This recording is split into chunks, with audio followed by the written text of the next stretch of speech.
Elle est dans l'œil du cyclone. Le 8 novembre dernier, Agnès Pannier-Runacher était au cœur de la polémique. La raison ? Les médias d'investigation Disclose et Investigateurs Europe ont rapporté que des membres de la famille de la ministre de la Transition écologique étaient liés à Perenco, une compagnie pétrolière dont une partie des fonds serait domiciliée dans des paradis fiscaux. Un conflit d'intérêts monumental qui a fait jaser et qui a remis en question la crédibilité de la femme politique de 48 ans. Mais ce n'est pas tout. À en croire les révélations de l'Obs, ce jeudi 8 décembre, l'ancienne ministre déléguée chargée de l'industrie ne fait toujours pas l'unanimité chez certains de ses pairs.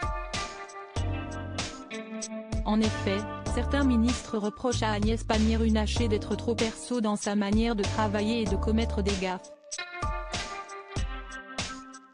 Pire encore, la ministre de la Transition écologique serait même déconnectée de la réalité. Malgré tout, la femme politique peut compter sur le soutien de l'entourage d'Emmanuel Macron. Mais pourquoi voulait encore parler de ça ? A lâché une source proche du président, qui était interrogée sur la polémique concernant l'affaire Perenco.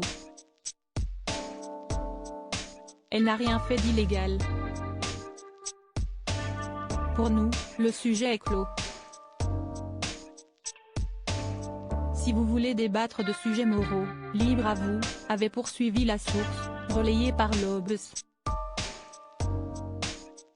Supérieur à remaniement d'Emmanuel Macron, découvrez les ministres du gouvernement Borne Agnès Pannier-Runacher, son compagnon épinglé pour des gestes déplacés alors que les critiques qui visaient Agnès Pannier-Runacher commençaient tout juste à s'essouffler. La ministre de la Transition écologique a récemment été frappée par une nouvelle affaire. Cette fois-ci, c'est son compagnon Nicolas Bayes qui s'est retrouvé dans la tourmente, le 30 novembre dernier. Selon les informations de Mediapart, le conseiller de Patricia Mirallet ferait pression sur les collaborateurs de sa conjointe et interviendrait dans de nombreuses affaires du ministère.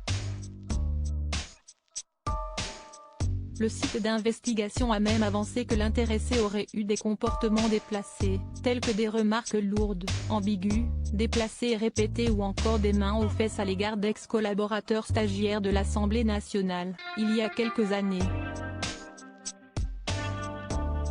Décidément, la fin d'année est plus qu'agitée pour Agnès Pannier-Runacher et ses proches. Article écrit en collaboration avec 6 médias.